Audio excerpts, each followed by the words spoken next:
Alright, now let's say we're okay with where this is going. You know, we just roughed in the torso, really tiny adjustments, right? And I kept it very simple form for you. We've got a lot of work ahead of us. But I've run into a problem. Okay?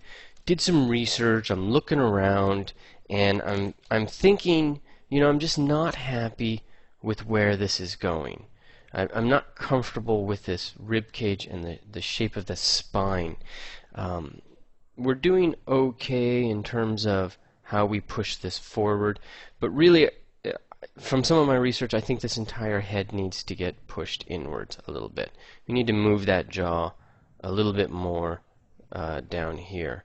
Really get it sunk in and get the sense that the cervical vertebrae, you know, the 7 vertebrae, are going to be kind of compressed inwards. So that's a dilemma. How do you move multiple subtools? Because this is what we got. We got subtools here, and they're registered, so I don't want to move the hair separate too much. I want it to stay lined up with the head and realign everything with the body. So how do you do that? Well, that is when Transpose Master comes in, and it's a plugin. So what you want to do is come up into the Z plugin palette, step number 1, come down, and step number 2 is to click T-Pose Mesh. It's a really awesome plugin. So I'm going to click T-Pose Mesh, and what it's doing is going through the model and getting the low-res version of each part. Okay, now there was some color information, perhaps from my use of layers, that created this kind of odd artifact with the face. So what I'm going to do is come up into the subtool palette, and I'm going to turn off poly paint. Okay, and you see it a little bit better here. What I mean by you see it is the face is low res. The hair and the body are not really that low in terms of their resolution because we use Dynamesh, and so they're kind of high to begin with. But at least now it's all registered, and we have, if we turn polyframes on, we have poly groups already set up. So there's a poly group for the body, for the head, for the hair. These poly groups correspond to the different subtools that existed in the original model. Okay, so in the model that has 3 subtools, each one of these polygroups corresponds to a different subtool. Okay, so now all I got to do is isolate a few of these, mask a few of these, and start moving things around. So what would be the best approach for me to go in and let's say isolate the head and the hair? Okay, I'm going to show you a couple of different ways.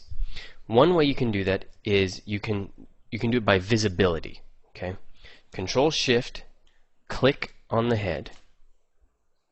Okay, that's great, but now I want the hair. So how do I select the hair? Control Shift, click and drag to hide that, or basically to invert the selection. So I'm going to write this down because this is really important.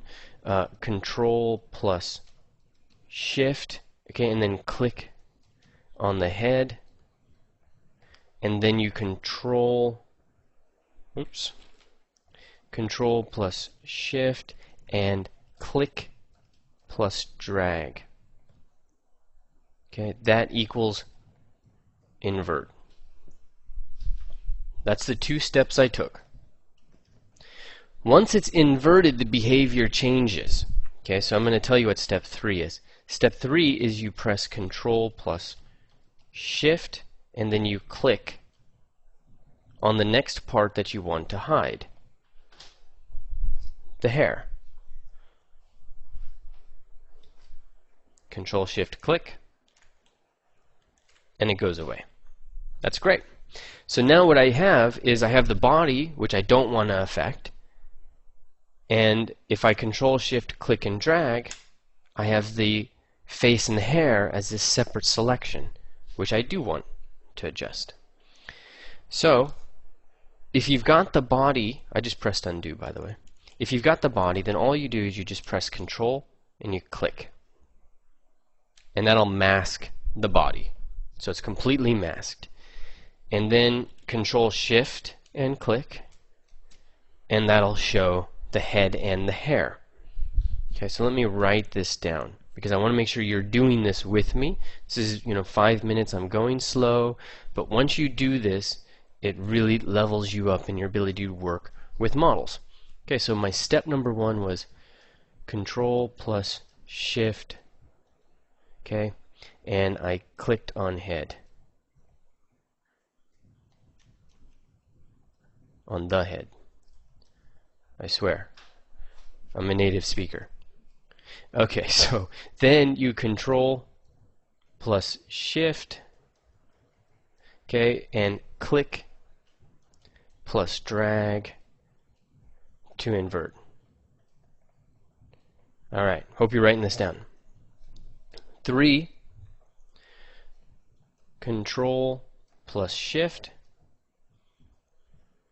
okay, and then click on the hair. Once you've got the hair hidden, then you'll only have the body left. So step 4 is to go in and press Control, which is masking, okay, just Control, no Shift, Control plus click outside of model. Okay, doing that will mask the body, and then step 5 is you press Control plus Shift, okay, and then you just click outside of model. Okay, and then that will show everything. So make sure you're writing these down and you practice these steps for isolating these parts. Okay, I'll fill you in with step number 6. You're going to use transpose. Do you remember what that is? Transpose is going to be, in this case, move. And then you're going to use, you're going to draw the action line, which is going to be that kind of, I always think of it as a 3-piece nunchuck, even though it's more of a staff. But you're going to draw out that action line, and then you're going to move the head. Move head plus hair. Okay, so I'm going to erase this screen and I'm going to continue. So remember, right now I am in step 6. I'm going to go to move, draw out my action line. Notice that I drew it off the model. Okay, in this instance that's what you really want to do. Then I'm going to use the center dot, okay, this guy right here, center dot, and just start to move all of that in.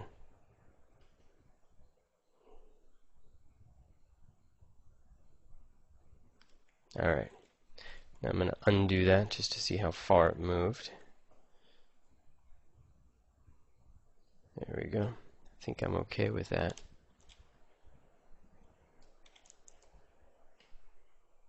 You can rotate, just switch to rotate, grab that end point if you want.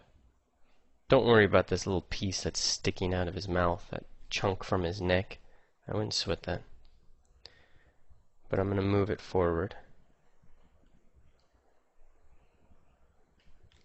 There we go. We don't want him with his head too erect. We want him looking down at the ground. It's a zombie. There we go. I'm going to turn polyframe off. Alright, lots more work, but we're getting there. So now, go back into draw. You can control, click and drag to clear your mask. And now you go to Z plugins, and you're going to go to T-pose to subtool. When you click this, this model in the subtool is then going to be broken out and put back into your original model. So T-pose to subtool.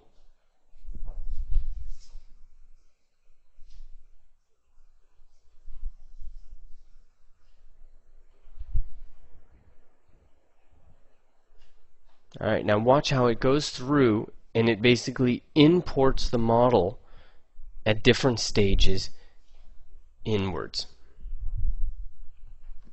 So it keeps importing the models, changing the positions, and 21 seconds later, there we go. Alright, we've adjusted the head, and now we can get in and continue sculpting.